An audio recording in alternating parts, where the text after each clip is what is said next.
Excelentíssimo senhor presidente da Suprema Corte, ministro Dias Toffoli, excelentíssimas senhoras ministras, senhores ministros, procurador-geral da República e advogados que venham a assistir essa sustentação oral. São novos tempos em que os julgamentos são puramente virtuais. Todos nós estamos nos adaptando a essa nova realidade. Não sabemos ainda se isso é bom, se isso é ruim, se isso vai ser indiferente, mas vamos nos adaptando e peço desculpas se houver algum tipo de quebra de protocolo diante dessa nova realidade social que estamos vivendo. A sustentação oral será muito breve e tem pontos objetivos que irei tratar. Primeiro, falarei da mediação que está ocorrendo nesse tipo de demanda no Superior Tribunal de Justiça e do risco que esse julgamento, que trata de competência absoluta, pode gerar como consequência negativa para a mediação desses processos. Pedir também que seja revista a questão constitucional, porque no painel virtual foi por 5-5, e a matéria de fundo é se há ou não litisconsorte passivo necessário. Essa matéria, salvo o melhor juízo, é infraconstitucional e não constitucional. Pedir também que, se a Suprema Corte tem a intenção de fazer a revisão constitucional do precedente do STJ em recurso especial repetitivo, informar que os 2 recursos especiais repetitivos do STJ estão aqui perante a Suprema Corte. Então, esses processos devem ser reunidos. O julgamento que está pautado, agora iniciando o dia 19, é apenas um acórdão do Paraná que, de forma reflexa, citou a emenda do repetitivo do STJ. Então, se a intenção é a imagem constitucional, a interpretação constitucional do precedente do STJ, que faça o julgamento conjunto, porque lá é onde estão todos os votos proferidos e toda a discussão que levou 11 anos perante o Superior Tribunal de Justiça. Eu vivo em Recife e convivo muito com essas demandas, e aqui em Pernambuco é o epicentro nacional desses problemas. Há um sonho comum, excelências, que une a todos nós. É o sonho de ter um lar, um abrigo, e especialmente nesse momento de pandemia. Esses mutuários sonharam o sonho da casa própria num programa de governo. Adquiriram esses imóveis e pagaram um seguro obrigatório, que visava dar a segurança e a tranquilidade para eles de que qualquer coisa que existisse no imóvel teria a cobertura, e também para o credor hipotecário, porque qualquer problema que existisse no imóvel ele seria recuperado e o credor hipotecário teria sua rigidez hipotecária. É uma ação que tem de plano de fundo 570 mil famílias em litígio perante a Justiça Estadual, litigando contra as maiores seguradoras que existem no Brasil. Ministro Gilmar Mendes, eu vi mães correndo com filhos debaixo do braço, com a roupa do corpo, enquanto o prédio desmoronava. Tudo ficou para trás. Ministra Carmen Lúcia, eu vi um pedreiro que, depois do seu dia de trabalho, chegou em casa e descobriu que o prédio tinha ruído. Matou a família dele. Ele ficou sem lar e sem família. Ministro Edson Fachin, o senhor deve imaginar a dificuldade de um homem de lutar uma vida inteira para ter um imóvel e perder tudo da noite para o dia. E o caso da Camila, por exemplo, que sobreviveu ao desmoronamento do edifício Serrambi, mas de lá para cá já passou por 13 cirurgias. A discussão de competência, excelências, com todo respeito, é uma cortina de fumaça, não é a verdadeira discussão. A discussão é se irão atrasar esses processos de pessoas que sonharam com a casa própria e têm os sonhos transformados em ruínas. Essa é a verdadeira discussão por trás do deslocamento de competência. Participei de diversas audiências dentro de todos os âmbitos de jurisdição e inclusive nas prefeituras. Vi deputados donos de construtora dizerem que a culpa é dos mutuários. Vi seguradoras alegarem que a fraude é cometida pelos mutuários. Excelências, os prédios foram pessimamente construídos, os laudos dizem isso. No Rio Grande do Norte, tem conjunto habitacional que utilizaram os coqueiros como fundação. É muito fácil acusar quem não tem voz. Se eu fosse discutir a verdadeira fraude do seguro, seria a fraude cometida por empreiteiras, que lucraram bastante construindo imóveis de péssima qualidade, ou das seguradoras, que negam as coberturas securitárias, sabendo que, ao negar, essas pessoas continuarão convivendo dentro dos imóveis, pondo suas vidas em risco de morte. Esses argumentos do terror feitos por seguradoras, eles não convencem. Aliás, com todo respeito, eles são inapropriados para uma tese de Suprema Corte. Dos pontos da sustentação oral, por que tem uma preocupação com relação à mediação? Porque nessa ação que está sendo julgada agora, está discutindo competência absoluta. Se todos os processos forem transferidos da Justiça Estadual para a Justiça Federal, onde é que vai se homologar esses processos? Só o tempo que se irá levar para cadastrar esses processos perante a Justiça Federal será uma eternidade. Ministro Lewandowski, Vossa Excelência consegue imaginar quanto custa de tempo cadastrar CPF por CPF de 570 mil pessoas no PJE da Justiça Federal? Ou digitalizar esses processos que são físicos perante a Justiça Estadual. Então, há um risco da mediação cair por terra por impossibilidade física dela continuar. Onde é que estarão os processos? E tudo isso há 3 dias. Esse julgamento se inicia dia 19 e a mediação no projeto piloto está marcado para o dia 22 a homologação. E o sucesso do projeto piloto abrirá a porta para a mediação nacional. Essa é a minha preocupação de um julgamento de competência absoluta em que estamos numa mediação lá, todos de mãos dadas, procurando solucionar o problema.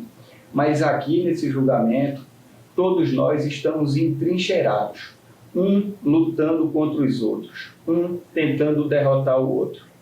O que a gente precisa, o que eu penso humildemente, excelências, é se nós devemos estimular o litígio ou a mediação nesse tipo de demanda. Eu prefiro e convoco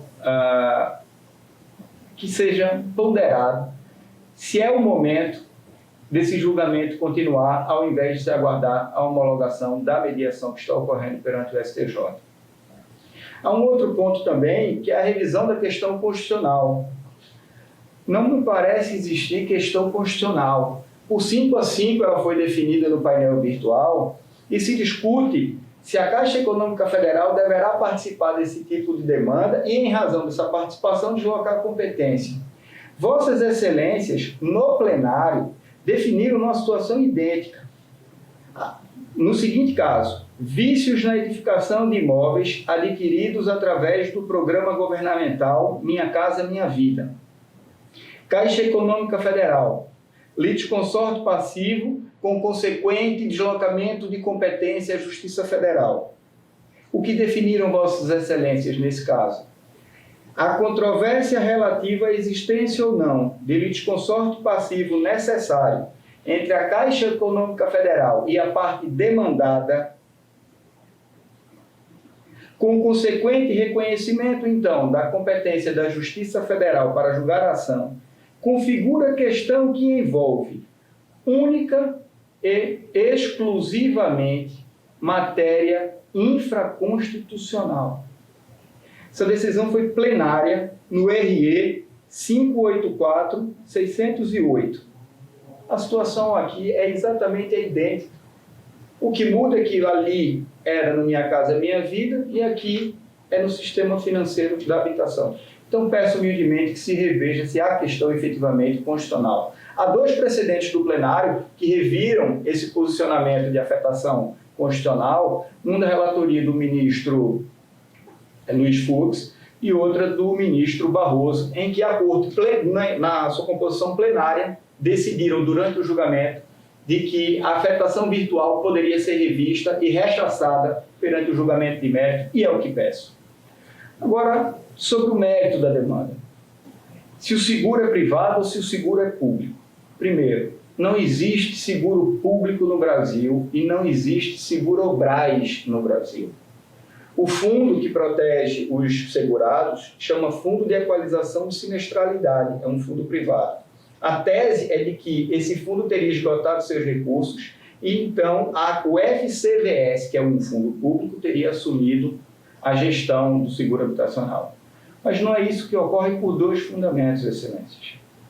O primeiro, porque há um depoimento da Controladora Geral Nacional do Seguro Habitacional, em que ela, em depoimento em juízo, declara que o FESA existe e que o dinheiro está lá. O que o governo fez foi apenas alterar o nome do fundo para dizer que ele passa a se chamar agora FCVS Garantia, que não se confunde com o FCVS. E por essa alteração de nomenclatura, tentam transformar o que é fundo privado em fundo público. Isso, inclusive, seria confisco. Mas, basicamente, o esgotamento de um fundo depende de prova contábil, e essa prova contábil não foi realizada. Então, não há questão constitucional. E o fundo é privado. Esse documento está nos autos e foi entregue para Vossas Excelências em memoriais. Há também uma questão muito importante. A tese é de que se a Caixa Econômica Federal irá intervir, substituindo as seguradoras nessas ações que pedem recuperação desses imóveis, ou auxiliando as seguradoras. Só que a Caixa Econômica Federal é o credor hipotecário desses imóveis. E na condição de credor hipotecário desses imóveis, não pode participar substituindo a seguradora como se seguradora fosse. Porque se assim fizer, ela estará arruinando o seu balanço financeiro. Ela estará fomentando o seu próprio prejuízo, porque ela estará em litígio, ingressando neles para pedir a improcedência da ação que visa a recuperação do imóvel hipotecado à própria Caixa Econômica Federal. Isso é um colapso do crédito subprime no Brasil. Diversos bancos precisam saber disso porque eles têm relações financeiras com a Caixa Econômica Federal.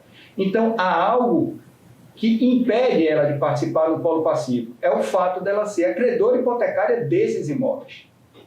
Mas há segundo aspecto que também impede a Caixa de participar do polo passivo dessa demanda. Só quem pode fazer parte do contrato de seguro é uma seguradora legalmente habilitada.